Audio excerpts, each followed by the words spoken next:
신앙생활은 시간차입니다. 어떻게 보면 시간 속에서 영적인 싸움이 계속 되는 겁니다. 때가 되매 하나님께서 독생자 아들 예수 그리스도를 2000년 전에 이 땅에 보내주셨습니다. 때가 꽉 차니까 보내주셨다고 했습니다.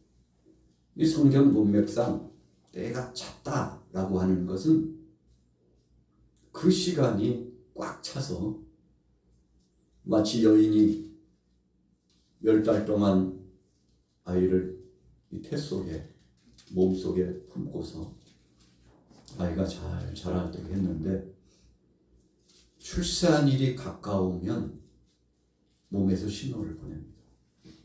또 시간적으로 임박하면 진통이 옵니다. 여러분, 그래서 이 땅을 살아가면서 우리에게 하나님이 주신 중요한 명제는 이 때가 곧 차서 그때가 이르러 오니 준비하라는 겁니다. 예수님께서 이 땅에 오시기 전에 구약의 선지자들이 참 무수한 외침을 나가서 외쳤습니다. 우리가 솔로몬 왕 이후에 열왕시대를 맞이하죠. 참 안타깝게도 남북이 갈라졌어요. 북쪽은 여로보암으로, 남쪽은 르호보암으로 갈라졌습니다. 북쪽은 약 19대 왕, 남쪽은 한 20대 왕. 여러분, 이렇게 남북이 갈라져서 팽팽하게 보이지 않게 보이게 갈등이 계속되면서 신앙생활하고 국가의 이 정책과 시책들이 유지되어 나가는데 하나님 중심으로, 하나님 말씀으로 하나님을 경배하고 하나님 앞에 예배하는 중심으로 나갔던 그 당시 그 시절의 왕과 백성들은 태평세대를 이루고 평화로운 나날들이 계속됐습니다. 그런데 하나님의 말씀을 경시하고 하나님을 떠났던 백성들은 왕부터 시작해서 그 백성들이 그 당하는 그 고충과 아픔이 참혹했습니다. 역사적으로 보면 북쪽에는 선한 왕이 한 사람도 나오지 못했습니다. 남쪽에는 그래도 한 서너 많이 잡은 한 5명 정도 선한 왕이 나왔죠. 이 선한 왕이라는 것은 하나님을 두려워하는 겁니다. 하나님 말씀 중심으로 정책을 펼쳐나가는 겁니다. 세상의 이 왕권을 내 힘으로, 그래서 내 힘으로, 내 지혜로, 내 능력으로 이 자리에 온 것이 아니라 하나님께서 역사하셔가지고 하나님이 나를 세워주셔서 이 나라의 수장이 되고 왕이 되었다는 것을 고백해요. 그러니까 이 왕정 자체가 두렵고 떨림입니다. 하나님이 눈동자와 같이 감찰해 보시고 함께하고 계시기 때문에 그 하나님 앞에 맡기고 묻고 또 하나님 뜻대로 살아나가고 나라 안에 하나님 뜻과는 상반된 우상 숭배, 육신의 정욕, 안목의 정욕, 이상 자랑, 말을 의지하고 군사를 의지하고 주변의 동맹국들을 의지하고 하나님 말고 다른 것이 섬김의 대상이 돼가지고 이렇게 나갔던 이 모든 정책과 행보를 다 갈아엎어서 개혁을 진행하죠. 그래서 우리가 잘 아는 대로 하나님 앞에 신실한 사역을 감당했던 왕들은 우상 숭배를 타파했습니다. 그리고 하나님 중심으로, 예배 중심, 기도 중심, 말씀 중심으로 정책을 쫙 펴나가니까 하나님께서 도와주시니까 일사천리로 형통한 은혜가 나타나게 된 것이죠. 여러분, 그래서 그 당시 그 시절 그때에 어떻게 우리가 하나님 앞에 섰느냐에 따라서 그 삶이 좌지우지 된다는 거죠. 오늘 바울이 사역을 진행했던 그때가 로마의 압권의 때입니다. 예수님께서 이 땅에 오셔서 33년 동안 계셨죠. 그 중에 3년 공생의 사역을 진행하시고 마친 다음에 주님께서 십자가상에 못 박혀 죽으시고 3일 만에 부활하시고 40일 동안 계시다가 승천하셨는데, 주님이 승천하시고 나서 교회에 엄청난 핍박이 몰려왔습니다. 물론 예수님 계실 당시에도 이 3년 동안에 주님이 행하신 이 사역의 범주를 보면 참 예수님도 혹독한 시련과 고통과 멸시와 조롱과 핍박을 당하셨잖아요. 그래서 이사야 선지자는 예수님의 모습을 그릴 때 연한 줄기, 연한 순 같고 흠모할 만한 아무런 것이 주님께로부터 없었다고 그러지 않았습니까? 자, 왜 그랬을까요? 주님 당하신 그 고난과 고통이 이루 말할 수 없었습니다. 심지어는 주님께서 잠시 머물러서 주무실 만한 그런 공간이 없어가지고 힘겨워했다고 그러지 않습니까? 그래서 3년 동안 참 엄청난 고생을 하시고 고통을 당하시면서, 그럼에도 불구하고 하나님 나라의 천국 복음을 전하시고 마침내 빛의 역사, 빛 자체이시고 하나님 그 자신이신 그분께서 복음의 실체의 중심이신 그분이 이 땅에서 3년 동안에 하나님 나라가 무엇이고 구원의 역사가 어떻게 이루어지고 약속대로 메시아 되신 주님이 왜 이 땅에 오셨는지, 그리고 앞으로 이제 주님께서 승천하시고 난 다음에 세상에 무슨 일이 있을 것까지 아주 적나라하게 확실하게 복음서를 통해서 말씀을 주시고 예수님께서 승천하여 가셨잖아요. 그런데 제자들이 오순절 날 마가의 다락방에서 성령 충만함 받고 그때부터 핍박이 본격적으로 시작됐습니다. 여러분, 우리가 주님의 영광을 위해서 일하고자 마음으로 다짐하고 힘써 행하면요, 우리가 영적으로 성령에 매여 사는 거 아닙니까? 그런데 이것을 이 사탄이, 귀신의 역사들이 얼마나 잘하는지 먼저 알고 와가지고 진을 치고 넘어뜨리려고 여러분 사람을 동원하고 정치적인 세력을 동원하고 또 명예나 권세, 주위에 있는 우리가 헤아릴 수 없는 엄청난 것들을 동원해가지고 사랑하는 믿음의 크리스찬들을 핍박하기 시작하는데, 여러분 그 중에서 예수님 승천하신 이후에 여러 사도들도 있었지만 특별히 사도 중에 사도라고 할 수 있는 이 바울이 겪었던 것은 우리가 지난번 고린도후서의 말씀에서 상고했던 것처럼 참 엄청난 시련과 고통을 경험했잖아요. 왜 그런 고통과 어려움을 경험했나요? 예수님이 가신 그 길을 바울도 뒤쫓아 간 겁니다. 주님이 가신 십자가의 길, 죽음의 길을 바울도 핍박과 권고한 그 길을 그대로 쫓아갔어요. 이 길이 진리의 길이고, 이것이 하나님 영광을 드러내는 것이고, 이것이 만천하에 흩어져 있는 모든 족속들을 살리는 복음의 중심의 핵심적인 줄기인 것을 알기 때문에 그 많은 방해자들이 있었음에도 불구하고 예수가 그리스도라. 여러분, 복음이 거창한 것이 아니었습니다. 예수가 바로 메시아요, 그분이 그리스도시요, 그분이 하나님이시요, 그분이 심판주이시요, 그분의 이름을 통해서만 구원이 있고 다른 어떤 것도 대신할 수 없다고, 천하 인간의 구원 얻을 만한 다른 이름을 주신 적이 없다고 이 강력한 메시지를 전하다 보니까 유대교주의자들이 바울을 얼마나 핍박했는지 몰라요. 예수님도 핍박당하고 고통을 당하셨는데 바울도 그랬습니다. 바울뿐입니까? 오늘 함께하는 동역자들, 교우들이 참 감당할 수 없는 큰 시련과 고통을 당하면서 교회를 지키고 또 사랑하는 동역자들을 챙기고 또 복음 전선에 나가서 복음을 외쳐 선포하고, 나가서 복음을 증거하니까 귀신 역사들이 거꾸러지고 병자가 고침받고, 마치 예수님께서 3년 동안 공생의 사역에 그 기간 동안에 일어났던 것이 그대로 재현되고 나타나는데, 예수님 그러셨잖아요. 너희가 나를 믿으면 나와 같은 일을 할 것이요, 나보다도 더 큰 일을 하리라. 예수님은 약속해 주셨거든요. 그래서 제자들이 나가서 사역을 진행하는데 참 엄청난 기적과 능력의 역사가 나타났어요. 그 맛의 복음을 또 전하는 거죠. 어제의 고통을 다 잊어버렸어요. 그러니까 우리 어머니들이 저와 여러분들을 출산시키기 위해서 얼마나 고통을 당하셨습니까? 참 이루 말할 수 없죠. 저도 어려서 어렴풋이 생각해 보는데 이 어머니의 해산의 고통이 어떤 것인가?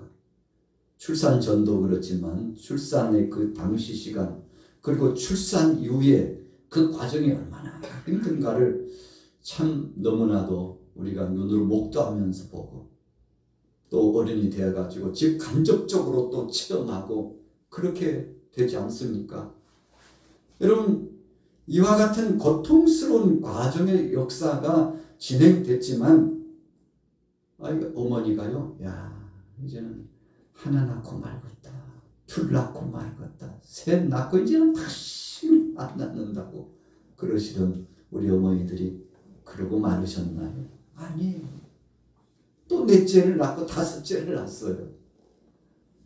여러분 오늘 여기 함께 하신 여러분들은 기본이 5남매, 6남매였잖아요. 그렇게 많은 자녀들을 낳았는데 어떻게 그렇게 할 수 있을까? 비법은 한 가지입니다. 지나간 고통을 잊은 거예요. 왜 잊습니까? 사랑에 가치 있는 그 놀라운 어머니의 사랑을 가지고서 그 고통을 이기는 겁니다. 다 치워버려요. 그래서 10달 동안 또 새로운 신생아를 품고서 출산할 즈음이 되면 몰려오는 고통을 이겨나가면서 또 성공적으로 아이를 잘 출산하고 출산한 다음에는 그 아이를 품에 안으신 그 어머니의 모습과 어머니 품에 안긴 아이의 모습, 그 순절한 모습 속에서 평화가 아름답게 깃들어 보이잖아요. 야, 이것이 행복이구나. 이것이 감격이요. 이것이 은혜요. 이것이 하나님의 역사하시는 것이구나. 여러분 지나간 시간을 잊어요. 초대교회 성도들이 그랬다는 겁니다. 어제 당했던 핍박과 환난을 다 잊어버렸어요. 왜 잊어버렸습니까? 앞으로 장차 오실 하나님의 영광을 기억해보니. 그래서 바울이 위대한 고백을 했잖아요. 현재의 고난은 장차 다가올 영광에 좋게 비교할 수 없다. 여러분 그러니까 이긴 겁니다. 그래서 오늘 본문 말씀 데살로니가 전후서의 이 말씀을 사랑한 동역자들에게 강력하게 선포하는데 이 메시지의 핵심은 우리 주님 먼저 올라가셨는데 우리를 위하여 처소를 준비한 다음에 다시 그분이 오셔. 그러니까 걱정하지 말고 두려워하지 말고 염려하지 말고 그분 의지하고 그분 고대하고 우리 함께 갑시다. 여러분들이요, 저도 이제 주님 부르셔서 갈 날이 얼마 안 남았는데 내가 먼저 가서 주님과 함께 고대하고 고대했던 그분 만나서 기다리고 있을 테니까 당신들도 내 길을 따라오시오.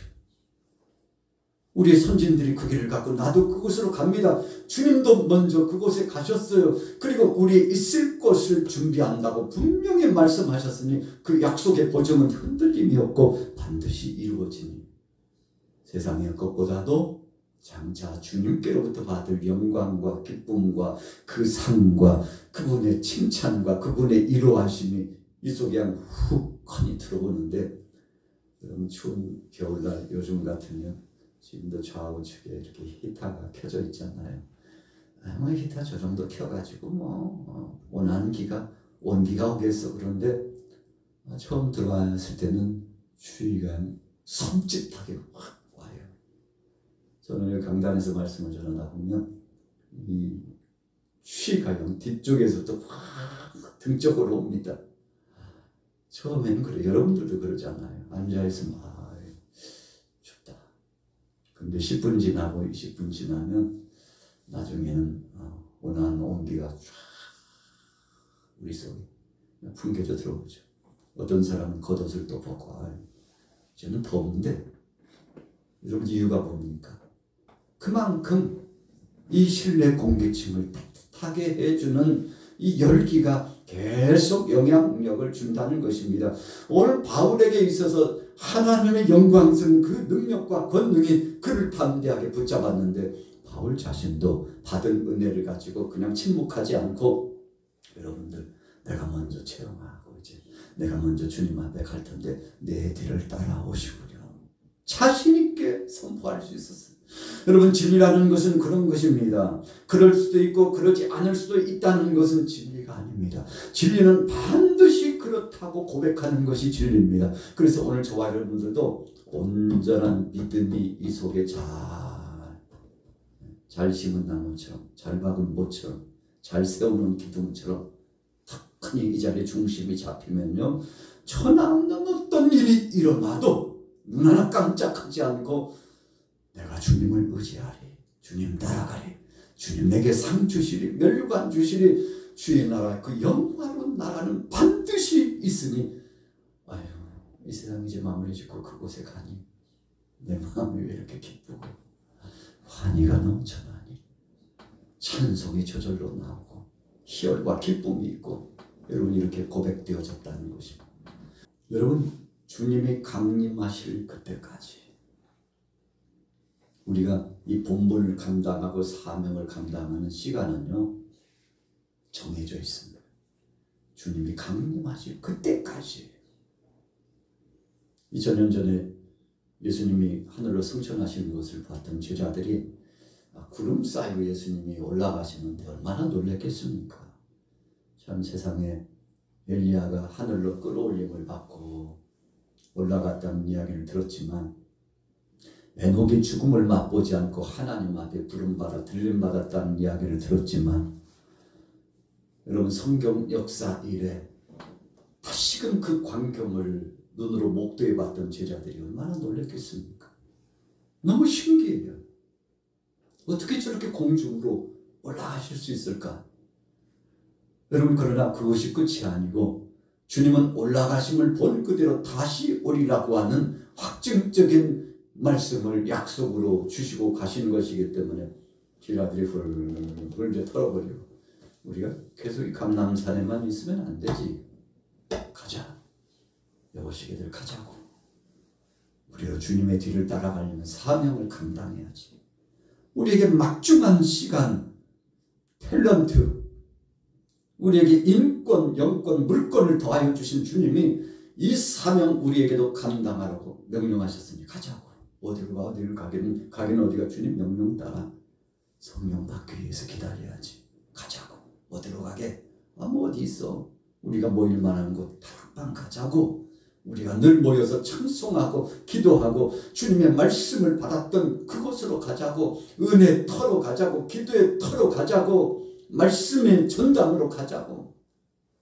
여러분 그래서 그 많은 사람들이 결국은 주님의 명령을 따라서 지상 명령이잖아요. 명령을 따라서 다락방에 모여가지고 간절히 기도하는데 예수님이 40일 동안 계시다가 올라가셨기 때문에 오순절날까지는 열흘이 남았거든요.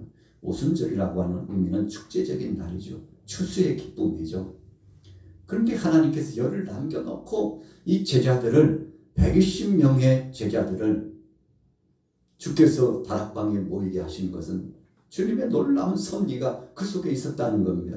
너희가 기도하지 않고는 사명 감당할 수 없고 기도할 때 하나님이 능력을 주셔서 그 능력과 영역으로 사명을 감당하는 것이니 그 일이 크든지 작든지 많든지 작든지 간에 그 사명 감당하기 위해서는 하늘에부터서 내리는 신령한 권능, 성령의 권능 체험해야 비로소 사역이 시작된다. 그래서 너희가 무슨 말을 할 것인지 무슨 사역을 어떻게 진행할 건지 다 하나님이 책임지신다는 것인데 여러분 성령 체험하고 나니까 열흘 동안 부르짖어 기도했는데 성령 체험하고 나니까 마음속에 확증이 된 것 몇 가지가 있었는데 첫째는 십자가에 못 박혀 죽으신 그분이 바로 나의 구주라는 사실. 대속제물이 되셔서 십자가상에 죽으신 그 주님이 내 모든 죄와 허물을 담당하셨다는 사실이 이 속에 확증적으로 다가왔죠.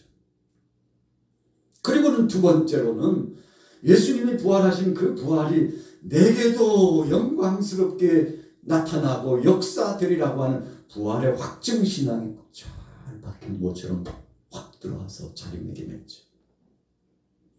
여러분, 그래서 첫 번째는 구원관이고, 두 번째는 부활신앙관이 정립되고, 그리고 세 번째 정립된 것은 교회관이 정립됐어요. 주님께서는 이 시대의 교회를 통해서 역사하신다는 것.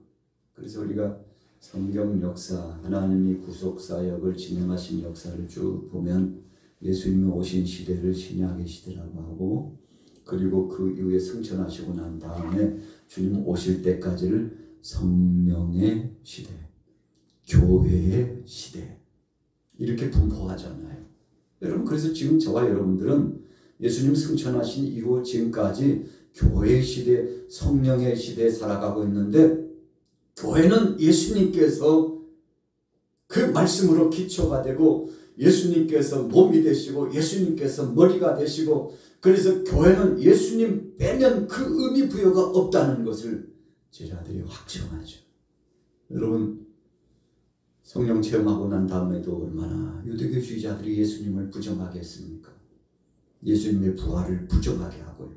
예수가 그리스도라는 것을 부정하게 하고, 예수 그리스도를 통해서 구원받는다는 사실을 자꾸만 부정하게 하려고 하는 거짓 이 선지자들이, 거짓 교사들이 얼마나 많이 나와가지고 믿음의 사람들을 현혹하고 넘어뜨리려고 했습니까? 우리가 갈라디아서 말씀을 보면 다른 복음을 자꾸만 가져다 주려고, 예수님께서 복음 자체이시고 예수가 그리스도임이 복음의 실체인데 그것 빼고 다른 것을 막 주입시키려고 교회를 회방하고 모여있는 믿음의 사람들의 신앙의 근간을 막 흔들려고 하지 않았습니까? 그러나 흔들리지 않았어요. 이유가 무엇입니까? 교회관이, 구원관이, 여러분 부활의 소망, 천국관이 바로 이 속에 박혀 있었기 때문에 흔들리지 않았죠. 오늘 바울도 사랑하는 교우들에게 전하는 강력한 메시지가 그겁니다. 흔들리지 말라는 거예요. 부활의 소망, 천국에 대한 소망을 저버리지 말고, 예수가 그리스도라는 사실이 구원관을 내려놓지 말고, 우리는 죽어도 부활하고 영광 중에 주님 앞에 올라가는 이 영광은 천국이 분명히 있다는 사실, 이 시대 교회 역사를 잘 감당하면 수많은 영혼들이 땅끝까지 복음 증거하는 역사를 통해서 돌아오게 될 것이라는 이 열매 맺는 역사가 있을 것임을 계속 선포했죠. 그래서 우리의 사명은 여러분들이요, 주님 강림하실 그때까지 이 사명을 감당해야 합니다. 죽어도 흔들리지 말고 믿음으로 갑시다. 이렇게 전한 거죠. 자, 보세요. 그러기 위해서 필요한 것이 있었죠. 9절 읽어보겠습니다. 4장 9절 시작. 형제에 관하여는 너희에게 쓸 것이 없음은 너희들 자신이 하나님의 가르치심을 받아 서로 사랑함이라. 너희가 온 마게도냐 모든 형제에 대하여 과연 이것을 행하도다. 형제들아 권하노니 더욱 그렇게 행하고, 또 너희에게 명한 것 같이 조용히 자기 일을 하고 너희 손으로 일하기를 힘쓰라. 이는 외인에 대하여 단정히 행하고 또한 아무 궁핍함이 없게 하려 함이라. 여러분, 주님이 곧 이제 오신다는 종말론주의적인 그 믿음을 가졌던 이 믿음의 사람들에게 바울이 몇 가지 당부했는데, 곧 주님 오신다고 태만하고 그리고 그 사명 감당하지 못하는 약한 마음으로 그대로 있지 말고 철저하게 자기가 일할 수 있는 범위에서 그 사역을 충성되이 감당하라고 했습니다. 교회에서도 마찬가지고 생업 현장에서도 마찬가지고, 우리나라의 참 종말론주의적인 이 잘못된 신앙관을 가졌던 사람들이 많은 성도들 믿음을 흔들어 놨잖아요. 그런데 오늘 본문 말씀에 보면 주님 언제 오시든지 우리가 주님 오시는 그때를 고대하기는 고대하지만, 여러분들의 일터에서 최선을 다하여 충성되이 일하고, 혹시 일하지 않아가지고 먹을 것이 없거나 궁핍함을 당하지 않도록 오히려 믿음의 사람들은 더 땀을 흘려서 열심히 일을 하고 수고를 하고, 오늘 주님이 오셔도 할 일을 다 해야 된다고. 그리고 또 한 가지는 교우 간의 사랑의 공동체 안에서 서로 교제하면서 서로를 위하여 눈물로 기도해주고 배려하고 함께 손에 손을 맞잡아주는 위로의 역사가 끊이지 않도록 하라고 말씀했죠. 디모데서 말씀해 보니까 말세가 되면 사랑이 식어진다고 그랬잖아요. 여러분, 교회도 마찬가지고 가정도 마찬가지고 나라 안팎도 마찬가지입니다. 사랑이 식어지면 참 곤란합니다. 그러나 사랑만 회복되면, 여러분, 끈끈한 사랑만 회복되면 가족 공동체 2사람, 3사람, 5사람 모여있는 그곳에 여러분 그 함께하고 있는 모습이 얼마나 아름다운지. 우리가 직장 생활, 생업 현장에도 보세요. 단체 공동체 생활할 때도 보세요. 서로 위해주고 사랑해주는 공동체는 서로 그 공동체 단체에 들어오려고 막 발을 디디고 함께 손을 맞잡고 그러잖아요. 나라 일도 마찬가지, 지방 지역 일도 마찬가지. 오늘 그 말씀, 생명의 말씀을 강조하면서 신실한 믿음의 사람들은 사랑하는 마음을 가지고 배려하고 사랑하고 자신의 본분을 감당하는 성된 역사를 통해서 주님을 고대하고 이 재림의 신앙을 유지하는 것이라고 말씀하고 있는 거죠. 자, 보십시오. 왜 그렇게 해야 됩니까? 세상이 호락호락하지 않았기 때문에 그래요. 2절 말씀으로 넘어가 볼게요. 4장 2절 말씀 우리 같이 읽도록 하겠습니다. 시작. 우리가 주 예수로 말미암아 너희에게 무슨 명령으로 준 것을 너희가 아느니라. 하나님의 뜻은 이것이니 너희의 거룩함이라. 곧 음란을 버리고 각각 거룩함과 존귀함으로 자기의 아내 대할 줄을 알고 하나님을 모르는 이방인과 같이 세욕을 따르지 말고 이 일의 분수를 넘어서 형제를 해하지 말라. 이는 우리가 너희에게 미리 말하고 증언한 것과 같이 이 모든 일에 주께서 신원하여 주심이라. 여러분, 세욕거리, 정욕의 문제 때문에 신앙이 흔들려서는 안 된다. 이 당시에 이 가정이 어려움을 당하는 가정이 굉장히 많았죠. 로마의 압권 안에 살아가면서 참 적지 않게 어려움을 많이 당했습니다. 그런데 바로 이 환란의 때일수록 가정을 잘 지키고 믿음을 지키면서 나가라고 선포해 주었는데, 여러분, 이렇게 함으로 말미암아서 하나님 앞에 맡기고 나가는 이 신앙으로 승리하라고 했습니다. 당시에 사람들이 이 정신적으로 심리적으로 굉장히 불안했습니다. 그래서 심지어는 이 몸속에 칼을 품고 다니는 사람들이 많았어요. 여차하면 너도 죽고 나도 죽어, 이런 심정으로 복수의 칼날을 갈고 사는 사람들이 많았어요. 여러분, 나라를 빼앗기고 고통당했던 바로 그 시절에 더군다나 같은 동족이라고 하지만 동족이 어떤 때는 원수가 된 사람이 많습니다. 이 동족을 팔아먹는 거예요. 이런 배신감과 깊은 상처와 이 고통 속에 세금은 또 얼마나 많이 냈습니까? 수시로 징용으로 끌려가고 고통당해요. 토성을 쌓는 일에 착취되고 고통을 당해요. 그러다 보니까 정상적인 생활을 이어가지 못하고 늘 분함과 이 마음속에 한이 서려진 이 백성들. 여러분, 그래서 사람들의 생각은 내가 언젠가 복수하리라, 원수 갚으리라, 저런 못된 사람들 분명히 원수 갚으리라, 이런 마음으로 살아갔는데 그런 복수심을 내려놓으라고 말하고 있어요. 그리고 그들까지도 사랑하라고 말씀하고 있습니다. 왜인가요? 심판은 사람이 하는 것이 아니고 하나님이 하시기 때문에. 사람이 심판하려고 하면 거기서 또 다른 이중적인 죄가 드러나고, 사람이 심판하려고 하면 세상이 어지럽고 혼란스럽고 같이 고통을 앓고 있기 때문에 여러분, 하나님 앞에 맡기라고. 그 말씀이 오늘 6절에 나와 있죠. 자, 6절 다시 한번 읽어볼게요. 시작. 이 일에 분수를 넘어서 형제를 해하지 말라. 이는 우리가 너희에게 미리 말하고 증언한 것과 같이 이 모든 일에 주께서 신원하여 주심이라. 여러분, 주님이 신원이라는 것은 주님이 대신 원수 갚아주시고, 주님이 심판하시고, 주님이 책임져 주시고, 주님이 다 하셔. 그러니까 주님 앞에 맡기라고 하고 있어요.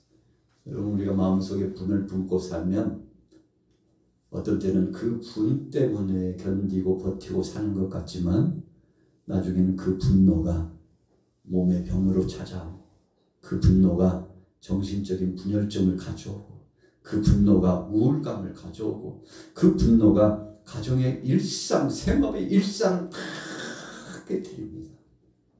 여러분, 그래서 자기 살을 도리는 것과 같은 그런 역사로 전환돼가지고 부메랑처럼 자기 속에 들어오는데, 고통스럽고 괴로워서 살 수 없죠. 바울은 알고 있었어요. 믿음의 사람들에게 모든 것을 하나님 앞에 맡기고 용서하고 사랑하고 하나님의 때를 기다리고 우리가 해야 될 것은 장차 오실 주님을 고대하면서 마음 내려놓지 말고 지금이라도 땀을 흘리고 할 수 있는데 일을 하고, 그리고 선한 마음을 가지고 선으로 악을 이겨 살아나가라고 여러분 로마서의 말씀에 강력하게 선포하고 외치고 있지 않습니까? 오늘 본문에도 마찬가지입니다. 신원하시는 하나님이 계시니 그분 앞에 맡기고 나가면 그분께서 역사하시고 주관해 주신다고.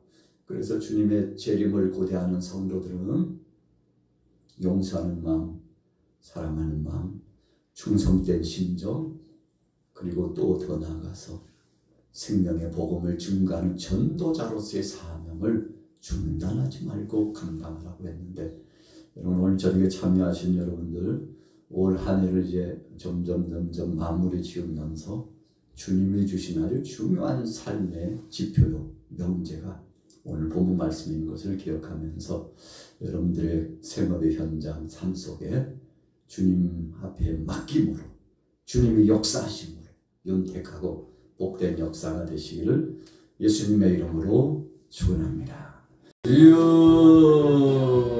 역사하여 주옵소서. 주님 함께하여 주신 것을 감사합니다. 주님 함께 역사하여 주신 것을 감사합니다. 우리 사랑하는 동역자들 능력과 관세를 역사하여 주시옵소서. 우리 교육자들에게 은혜를 더하여 주옵소서. 아버지, 먼저 모범적인 삶을 통해서 하나님 앞에 영광, 아버지의 뜻을 좇지 않는 나감에 부족합니다.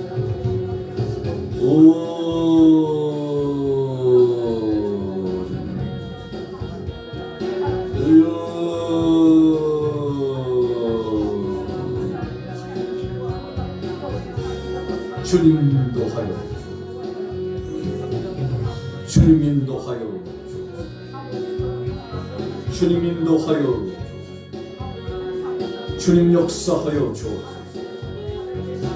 아버지 하나님, 아버지 하나님, 아버지 하나님, 오로지 주님 한 분만으로 만족하여, 주님 한 분만으로 만족할 사명 감당할 수 있는 하리와 텐바가 계시니 이루와 텐바 계시니 이루와 계시니 아버지 이루와 텐바가 계시니 이루와 계시니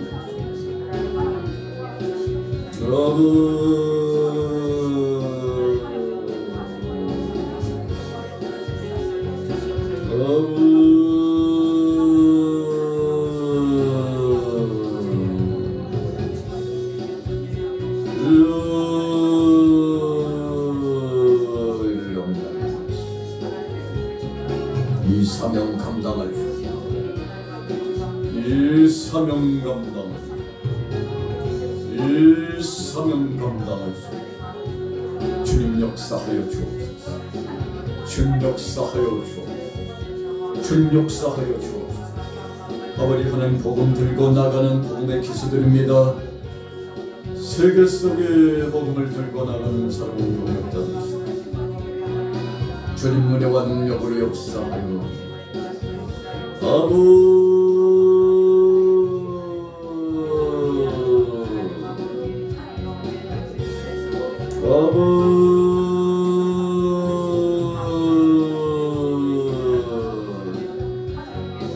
성탄절을 맞이하는 우리 양과 교회 사랑 교들의 가정 속에 행복 충만, 능력 충만 되게 하옵소서.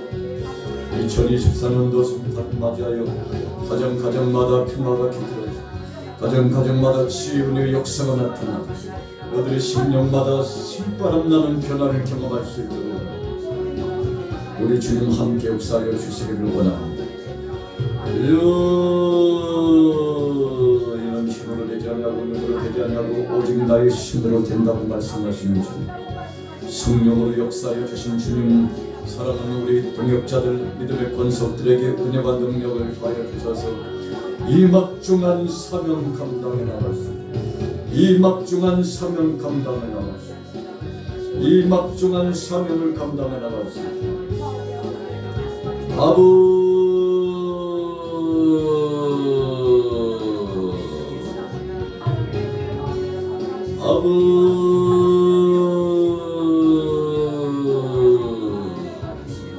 주님 역사하여 주님 역사하여 주님 역사하여 주옵소서. 주님 역사하여 주옵소서. 하베켄디를 와까마바 계신디를 낚으시네 모래로 와켄디를 낚아마 계시네 모래로 와켄디를 와까마바 계신디를 낚으시네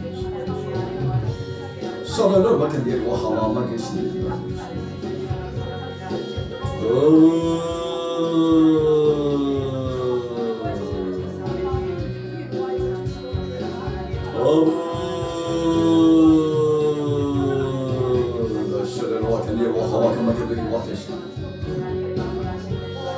하베켄디를 와카마마 계신데 나가시마 계신데 쇼레로 와카마마 계신데 와카마마 계신데 자네는 와케신데 와카마마 계신데 와카마마 계신데 와카마마 계신데 와카마마 계신데 쇼레로 와켄디를 와카마마 계신데 와카마마 계신데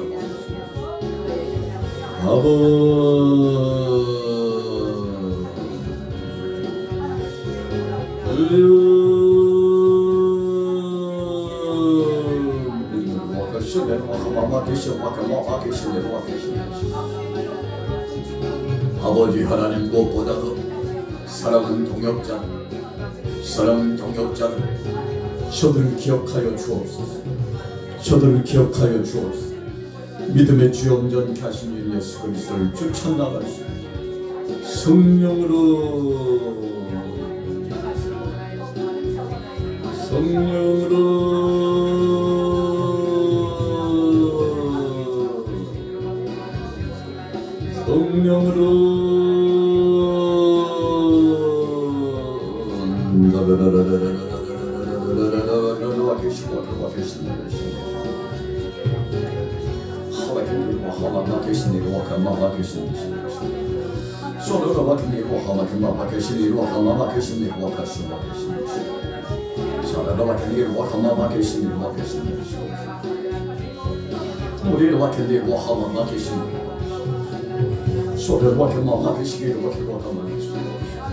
주님, 오늘도 소리를 맡았습니다. 각 구역 사람들에게 능력을 주옵소서. 능력을 주시옵소서. 권세를 주옵소서. 은혜를 더하여 주옵소서. 은혜 더하여 주옵소서. 은혜 더하여 주옵소서. 하와켄마마 계신데 와카마 계신데 소리로 맡긴데라 나와 계신데 와카마마 계시는 와카마 계시는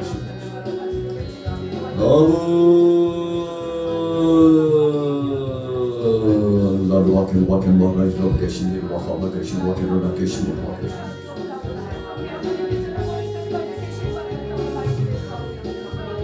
하와켄데 와켄데라 계신 우리를 와켄데를 와켄마마 계시는 와케로라 계신